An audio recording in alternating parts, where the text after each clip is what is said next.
오늘 열왕기하 5장 3절부터 14절까지 말씀을 중심으로 믿음과 같은 말, 이와 같은 제목으로 함께 은혜를 나누기 원합니다. 우리 2주 전에 어떤 말씀 했는지 기억나세요? 이스라엘 한 노예 소녀를 통해서 믿음이란 어떤 특징을 갖는지를 우리가 살펴보았습니다. 믿음이란 두려워하지 않는 겁니다. 믿음의 반대말이 불신이나 의심이 아니고 두려움입니다. 그래서 믿음이란 두려워하지 않는 것을 말한다고 말씀을 드렸습니다.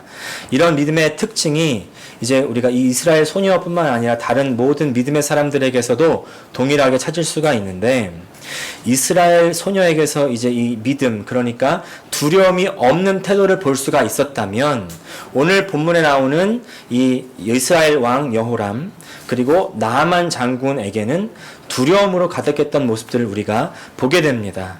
다른 말로 하면은 두려움이 있다. 이 말은 뭐예요? 믿음이 없다는 것입니다. 믿음이 없다. 믿음이 없다. 두려워한다. 두려워한다. 믿음이 없다. 같은 말입니다. 그래서 오늘 본문을 통해서 우리의 신앙에서 이 두려움이 과연 뜻하는 것이 그 딥다운에는 뭐가 있는지 그것을 알아보고 그 다음에 두려움을 어떻게 극복할 것인지 함께 은혜를 나누기 원합니다. 먼저 여호람 왕입니다. 우리 8절 말씀 다시 한번 읽겠습니다. 시작. 하나님의 사람 엘리사가 이스라엘 왕이 자기의 옷을 찢었다 함을 듣고 왕에게 보내 이르되 왕이 어찌하여 옷을 찢었나이까? 그 사람을 내게로 오게 하소서. 그가 이스라엘 중에 선지자가 있는 줄을 알리이다 하니라.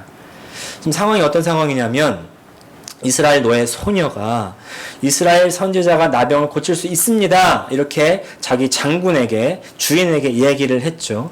이제 그 얘기를 이제 듣자마자 장군은 자기 왕한테 얘기합니다. 아, 이스라엘 선지자가 내 병을 고칠 수 있대요.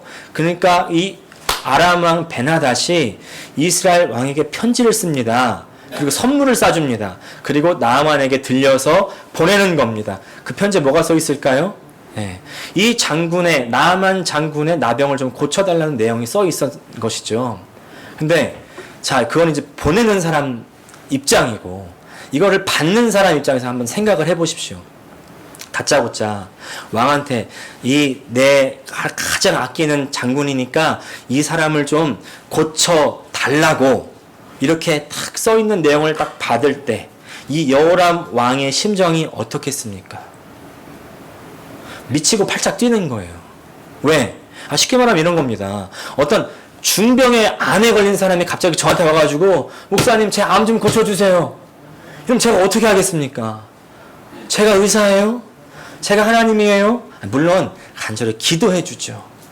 그러나 사람들 입장에서 제가 어떻게 해줄 도리가 없는 거 아니겠습니까? 제가 생각에 이 사람 왜 나한테 왔지? 이 사람 뭐지? 나한테 시비 걸려고 왔나? 지금 이스라엘 왕이 그런 심리 상태라는 겁니다. 7절 말씀 같이 읽겠습니다. 시작. 이스라엘 왕이 그 글을 읽고 자기 옷을 찢으며 이르되 내가 사람을 죽이고 살리는 하나님이냐? 그가 어찌하여 사람을 내게로 보내 그의 나병을 고치라 하느냐? 너희는 깊이 생각하고 저 왕이 틈을 타서 나와 더불어 시비하려 함인 줄 알라 하니라. 이스라엘 왕이 이제 우리를 괴롭히다 못해가지고 아주 나를 생사람을 잡는구나. 이제 나를 죽이려고 작정을 했구나. 자, 여호람 왕 어떤 반응이에요? 두려움이 가득한 반응이죠. 보통 사람이 이렇게 반응했다면 사실은 정상적입니다. 왜? 보통 사람이니까. 아무런 힘이 없으니까. 그런데 사실은 이 여호람 왕은 그러면 안 되는 위치에 있습니다. 왜? 왜냐하면 여호람 왕은요, 엘리사 선지자, 이 하나님의 사람, 하나님의 종이 항상 곁에 서서 그를 도왔던 경험이 있는 사람이에요.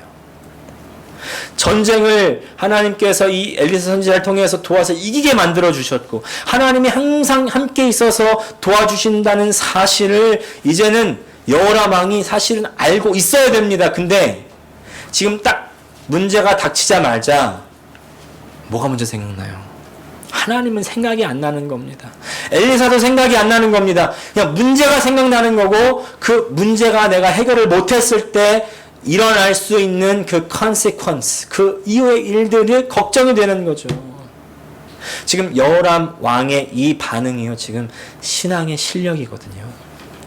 어떤 일이 생길 때 그 문제 때문에 먼저 어떤 반응이 나타나십니까? 걱정이 되십니까? 아니면 그 문제 가운데서 그 문제를 해결하실 수 있다고 말씀하시는 하나님이 생각나십니까? 여러분, 문제 상황 속에서 하나님이 먼저 생각나실 수 있기를 축복합니다. 하나님이 먼저 생각나는 사람은 어떻게 해요? 하나님께 묻는 겁니다. 계속 지금 동일한 말씀으로 반복해서 말씀드리고 있죠. 하나님께 묻는 거예요. 근데 여호람 왕은요, 하나님이 생각나지 않고 큰일 났다, 이 문제 때문에 내가 지금 죽겠구나, 이렇게 나오는 거죠. 내가 사람을 죽이고 살리는 하나님이냐, 이거 전쟁을 일으키려고 하는구나, 나 이게 죽었다 이런 반응이죠. 여기서 이 반응이 참 중요한데, 지금 이 여호람 왕의 두려움의 끝은 뭐냐면요, 사실은 죽음입니다. 죽음. 두려움의 그 본질은요, 죽음이에요. 생각해 보십시오. 왜 두렵습니까? 결국에는 죽을까봐 두려운 거예요. 근데 왜 죽음이 두려울까요? 여기서 죽음을 경험해 보신 분은 한 명도 안 계세요. 왜? 다시 살아나셨잖아요. 그러니까 다 죽은 건 아니잖아요. 죽을 뻔한 거지. 다르다니까요. 우리가 죽음을 옆에서 경험해 봤지만 죽음을 직접 경험해 본 사람은 없어요.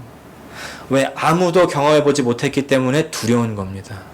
죽음을 경험해 본 사람은 이미 이 자리에 없기 때문에, 그 뒤에 무엇이 있을지를 모르기 때문에 두렵습니다. 그리고 바로 이 지점에서 우리 그리스도인들은 자유함이 있는 거죠. 왜냐하면 하나님 말씀은 우리 모두가 죽을 것을 이야기합니다. 모든 사람은 심판받아야 되고 모든 사람은 죄 때문에 죽어야 한다고 얘기하지만 그 이유도 또 말씀하시죠.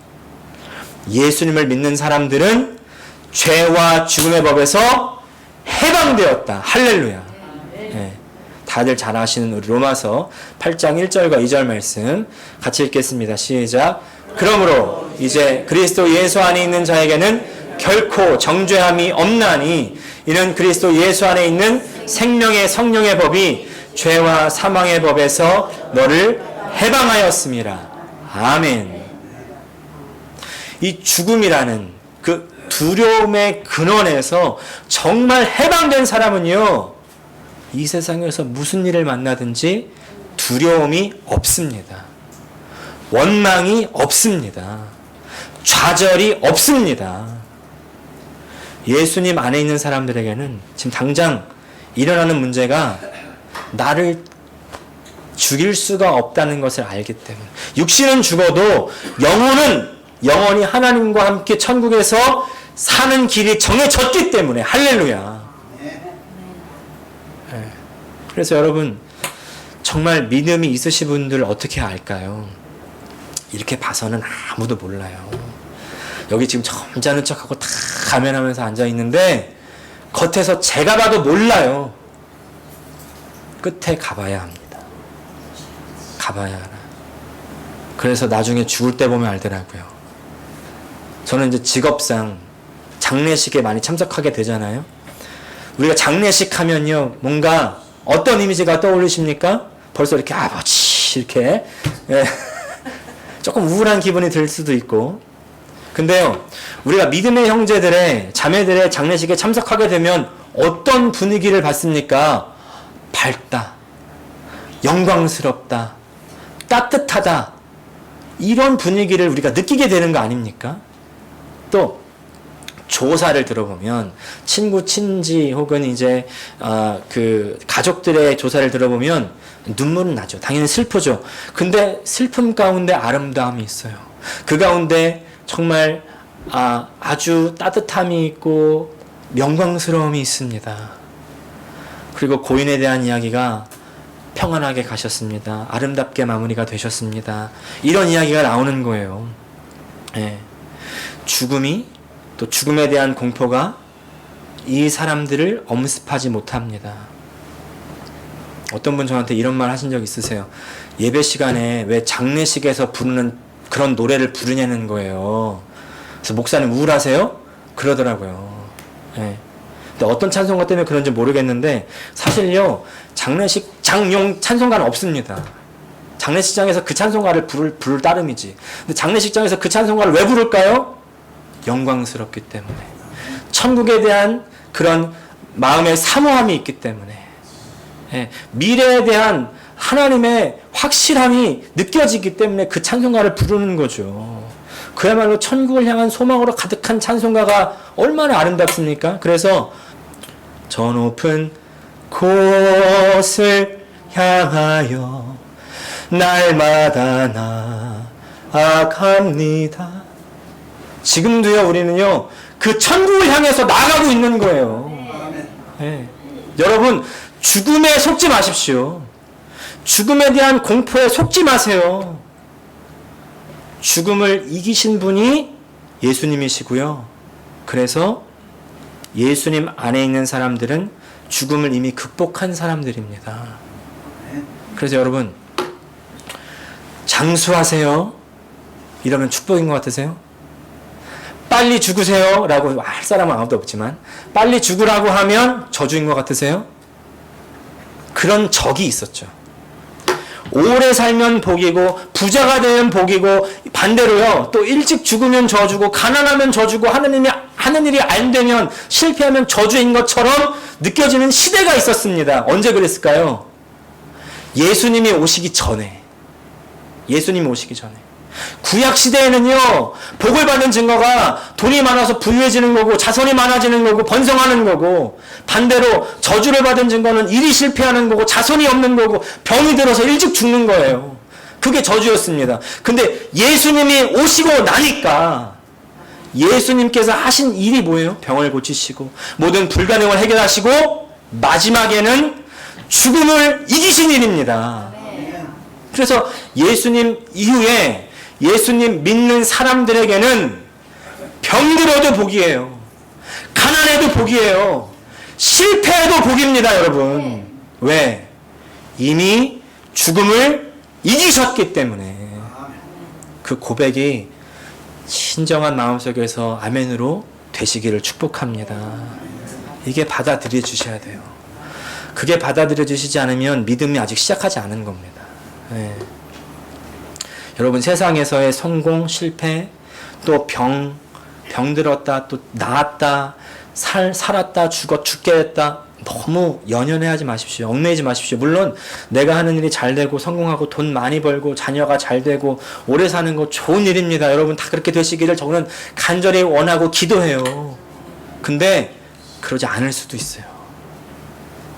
지난번에 소개시켜드렸던 박완서 작가의 그 글처럼요. 왜 내 자녀는 그러면 안 돼? 그죠? 왜 나는 안 되면 안 됩니까? 열왕기하 13장 보니까요. 저 위대한 능력의 종 엘리사도요. 죽을 병이 들어서 죽더라고요. 엘리사의 스승이었던 엘리야는 어떻습니까? 엘리야는 승천했잖아요. 제자인 엘리사는 갑절의 영감을 받았는데도 죽을 병에 걸려서 죽어요. 그러면 엘리야는 성공한 인생이고 엘리사는 실패한 인생입니까? 아니에요. 그렇게 얘기한다면 아직도 우리의 마음이 세상의 가치관으로 가득하다는 것을 우리는 반증하는 겁니다. 하나님의 뜻이 있으셔서 어떤 인생에게는 이런 길을 주시고 또 다른 인생에게는 저런 길을 주시는 겁니다. 근데 모든 길이 다 주 안에서는 복되고 잘 되는 길입니다. 네. 그것을 믿으십시오. 세상적인 관점에서 우리 벗어나야 됩니다. 자꾸 이런 거에 얽매니까 자꾸 자녀가 좀 잘 때 하나님 복 받았네. 뭐 병나 복 받았어요. 근데 그것만 복 받은 게 아니라니까요. 네. 자꾸 이런 거에 얽매니까 믿음이 안 자라는 겁니다. 그러니까 내가 좀 더 헌금하면 잘 될까? 내가 조금 새벽 기도를, 작정 기도를, 내가 일주일을 할까? 30일을 할까? 1년을 더 해보면 내가 인생에 뭐 잘나질까? 좋은 일이 생길까? 그것 때문에 좋은 일이 생기는 게 아니라 좋은 일은 이미 생겼습니다. 이미 예수님 믿는 우리에게는요, 좋은 일이 생겼어요. 이미 죄와 죽음에서 우리를 구원하셨잖아요. 그 다음에 해야 될 일은 뭘까요? 그 다음에 해야 될 일은요, 그냥 사는 겁니다. 하나님 말씀대로 살고요, 하나님 말씀대로 행하고 순종하는 것입니다. 그래서 오늘 마지막 포인트예요. 제가 오늘 설교 제목을 믿음과 같은 말 이렇게 말씀드렸는데, 지지난주 설교 제목은 믿음의 반대말이었죠. 믿음의 반대말은 뭐라고요? 두려움. 자, 이제는 믿음과 같은 말. 믿음과 같은 말을 또 뭐라고 할 수 있겠습니까? 믿음과 같은 말은요, 순종입니다. 순종. 순종하니까 너무 많이 들었어요. 지겹습니다. 그렇죠? 순종. 이제는요, 순종이라는 얘기를 들으면 별로 타격감이 없습니다. 그럼 당연히 순종해야지, 순종. 네. 순종한다는 말을 다른 말로 어떻게 표현할 수 있냐면, 그냥 하는 겁니다. 그냥. 하라고 하면 하는 거예요. 그게 순종입니다. 오늘 본문에서 또 다른 인물, 이 나아만 장군을 보십시오. 나아만 장군, 이 사람이 지금 자기 병을 낫기 위해서 자기가 할 수 있는 모든 일을 다 하죠. 지금 자기 집에 가장 낮은 한 노예 소녀의 말을 듣고서 지금 여기까지 온 거잖아요. 이스라엘 왕 앞에까지. 지푸라기라도 잡는 심정으로, 우리나라에 있는 선지자가 당신의 병을 낫게 할 수 있습니다. 그 말 듣고 이제 자기 왕한테 편지를 써달라고 해가지고 무작정 이스라엘로 밀고 들어가는 겁니다. 군인답게 아주 행동력이 끝내주는데, 근데 이제 엘리사를 만나가지고 답을 들었는데 답이 뭐였습니까? 저 요단강에서 7번 몸을 씻으라는 거예요. 아니, 강물에 가서 몸을 담그라니요. 내가 이 아람 시리아 군대 총대장인데 우리나라에도 아름다운 강들이 많은데 내가 강이 없어가지고 여기까지 몸을 씻으러 왔습니까? 어이가 없는 거죠. 자, 10절부터 12절까지 말씀 같이 읽겠습니다. 시작. 엘리사가 사자를 그에게 보내 이르되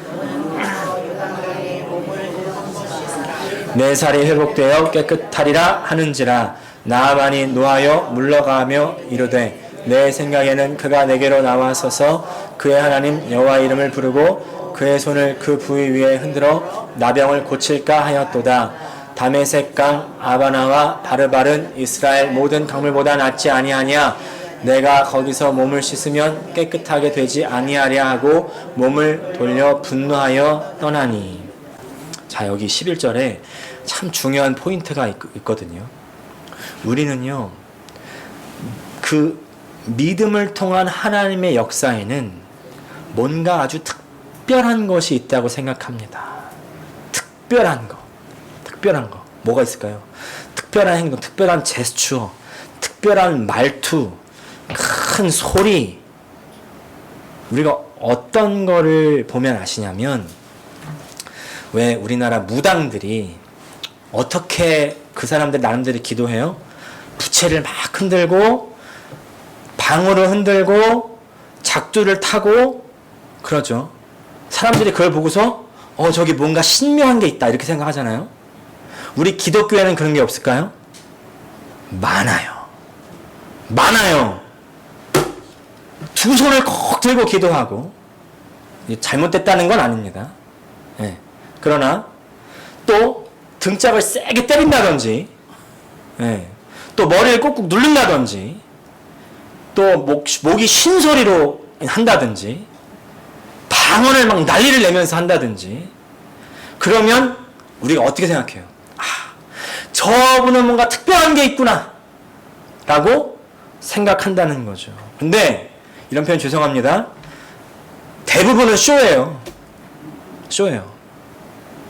사람들이 특별하게 여기는 것을 보여주는 것 뿐입니다. 하나님의 역사에는요, 하나님의 기적은 이렇게 나타나는 게 아닙니다. 여기서 동일하죠. 그냥 요단강에 7번 몸을 씻으래요. 이게 뭡니까? 대단함이 없어요. 그냥 말씀대로 하는 겁니다. 다른 말로 하면 말씀대로 살라는 거예요. 크게 다른 게 없습니다. 특별한 게 없습니다. 여러분, 특별한 거 쫓아가지 마십시오. 다 망합니다. 분명히 망합니다. 그러니까 나만 보세요. 아까 11절에도 뭔가 특별하게 기도해 줄 줄 알았다. 아니에요. 근데 그냥 들어갔다 나왔다 몸을 씻으라고 해서 그거를 그냥 하니까 몸이 나은 거예요.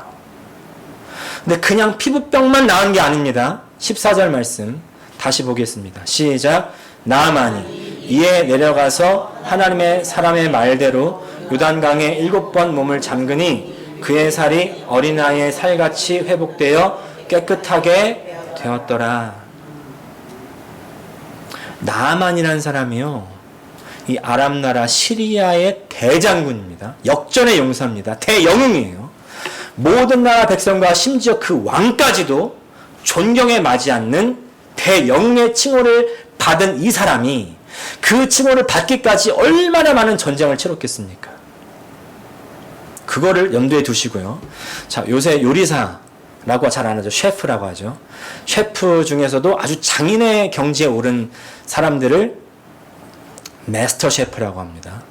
마스터 셰프의 손을 한번 보신 적 있습니까?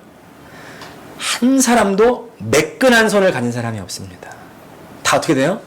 칼 자국, 화상 자국, 어디 찝고, 세계 최고의 발레리나라고 이렇게 평가받는 강수진 발레리나 그 발 사진이 돌아다닌 적이 있는데 보신 적 있으세요? 아주 발이요, 발이 아닙니다. 사람 발이 아니에요. 아주 고된 연습과 훈련의 자취가 그대로 남아있는 발 보신 적 있으실 겁니다. 자, 나아만 장군으로 돌아가서요. 이 사람의 몸이 어떤 몸이었을까요? 그 역전의 용사, 수많은 전쟁을 치르고 얼마나 도중에 죽을 고비를 많이 넘겼을 것이며요. 네. 얼마나 많은 상처들이 그 몸에 있을까요? 근데 뭐래요? 14절에 7번 몸을 잠그니까 그 피부가 어린아이의 피부와 같이 되었다고 성경은 말합니다. 나아만은요, 엘리사에게 왔을 때 피부병을 낫게 해달라고 했을 때에 자기 피부가 어린아이와 같이 되리라고는 상상을 못했을 겁니다. 그냥 피부병만 낫기를 원했겠죠. 혹시 기적을 베푼다고 할지라도 그냥 예전의 피부로 돌아가는 정도?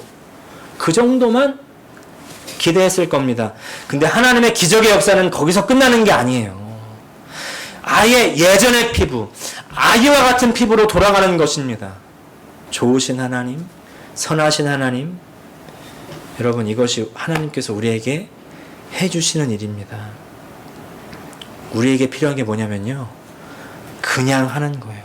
말씀대로 사는 겁니다. 말씀대로 하는 게 필요해요. 그리고 그게 순종입니다. 네.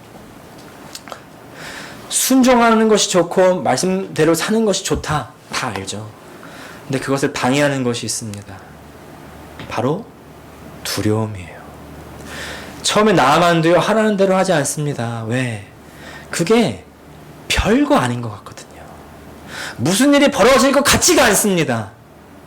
또 그런 두려움이 있죠. 왜? 하나님 말씀대로 우리가 왜 살지 않아요? 그렇게 살아도 별거 없을 것 같고, 그리고 그렇게 해서도 큰일이 일어나지 않을 것 같고, 뿐만 아니라 하나님 말씀대로 살면 세상에서 바보 되고 실패할 것 같으니까, 안 될 것 같으니까 그렇게 하는 겁니다. 7번 몸을 담가라. 얼마나 의미 없는 짓이에요. 얼마나 바보 같은 짓입니까? 오른뺨을 맞으면 왼뺨을 돌려대라. 또 가난한 자가 복이 있대요. 마음이 아픈 사람들이 복이 있대요. 모욕을 당하는 복이 있대요. 그리고 그 사람한테 복수하지 말고 축복하래요. 야, 바보도 이런 상바보가 없습니다. 그죠? 나 이렇게 살다가는 완전히 세상에서 뭐 되는데? 두려움이 엄습하는 거죠. 이런 두려움을 어떻게 이길까요? 이런 두려움을 이기는 길이 하나 있는데, 그건요, 그냥 하는 거예요. 그냥. 두려움을 느낄 때, 불안해할 때, 그때 그 생각에서 벗어나서 그냥 하는 게 필요합니다. 제가 공부를 해보니까 그래요. 시험이 다가옵니다. 다 경험 있으실 거예요. 근데 아이러니한 게, 시험이 다가올수록 불안하잖아요. 공부를 안 해서 불안해. 아니, 불안하면 공부를 하면 되잖아요. 근데 공부를 안 하고 자꾸 딴 생각을 합니다. 아, 이 평균을 올리려면은 지금 수학이 90점 맞았고 국어가 85점이니까 과학은 95점까지 맞아야 되겠다. 이런 계산을 하고 앉았어요. 영 쓸데없는 거. 예. 아니 그냥 공부를 하면 되잖아요. 계산할 필요가 없죠. 수험생들이 수험 공부를 그냥 하면 되는데 안 하고 걱정만 하고 있습니다. 그리고 안 해요. 그래서 세상에서 유튜브 짤도 보니까 그냥 하라는 조언들이 참 많은데 이 한국에 있는 사람들에게 참 많은 사람들에게 영감을 주었던 이 한국의 아이스퀸 김연아의 인터뷰 한번 보시겠습니다. 아무리 바빠도 훈련은 빼놓을 수 없고 빙판에 오르기 전 스트레칭은 필수입니다. 무슨 생각하면서 하세요? 무슨 생각을 해? 그냥 하는 거지. 내가 자꾸 되게 많잖아.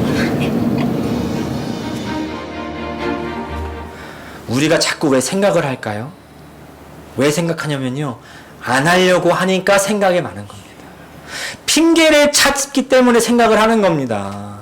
여러분 너무 깊이 생각하지 마세요. 그냥 사세요. 하나님의 뜻은 이미 정해져 있습니다. 있는 자리에서 감사하면서 하나님과 동행하는 것입니다. 마치 강물에 몸을 씻으라고 하는 것처럼 성경에 다 써놓으셨어요. 여러분 우리 항상 시리즈 기억하시죠? 항상 기뻐하라, 쉬지 말고 기도하라, 범사에 감사하라. 네, 항상. 근데 사실은 여기 항상이 하나 더 있습니다. 성경 잘 읽어보신 분들 아실 거예요. 데살로니가전서 5장 15절 하반절부터 읽어보겠습니다. 시작. 항상 선을 따르라. 항상 기뻐하라. 쉬지 말고 기도하라. 범사에 감사하라. 이것이 그리스도 예수 안에서 너희를 향하신 하나님의 뜻이니라. 하나님의 뜻은 이렇게 사는 거예요. 그냥 성경 읽고 묵상하고 읽은 말씀대로 은혜대로 사는 겁니다. 이렇게 하는 사람에게 하나님의 은혜가 임하고 기적의 역사가 이 사람 가운데 일어나고 있는 겁니다.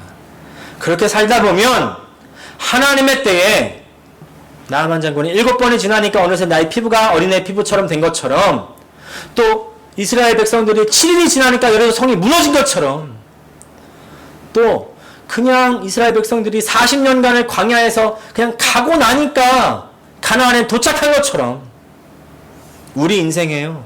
그 하나님의 때가 언제 올지는 모르겠습니다.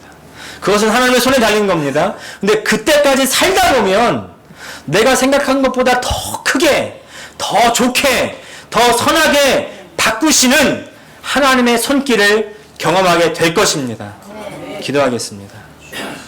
오늘 이 시간 한번 기도할 때 하나님 아버지 우리 안에 정말 하나님 말씀대로 살다가는 안 될 것 같다는 두려움이 엄습합니다. 하나님 말씀대로 다 따르다가는 바보가 될 것 같다는 그런 불신앙이 가득합니다. 하나님, 오늘 하나님께서 우리에게 말씀하여 주실 때에 그것을 그냥 따라갈 수 있는 믿음을 허락하여 주시옵소서. 그냥 하려면 하는, 살려면 사는 그 믿음을 허락하여 주시옵소서. 지금 다 함께 주여 한번 부르고 기도하시겠습니다. 하나님 우리 아버지, 정말 우리 가운데 저 여호람 왕과 같이 또 나아만 장군과 같이 두려움에 휩싸여서 하나님 말씀대로 살지 못하는 아버지 그런 믿음의 모습들이 있었습니까? 아버지 먼저 우리가 죽음을 다 이기신 예수님과 함께 살아가는 사람이라는 것을 기억하게 하여 주시고 죽음의 공포에서 벗어나게 하여 주시고 하나님 말씀이 우리 가운데 떨어질 때에 다른 생각으로 정말 going astray 하지 않게 도와주시고 헤매지 않게 도와주시고 오직 그 말씀대로 그대로 행하며 살아가는 믿음의 사람들 되게 하여 주시옵소서.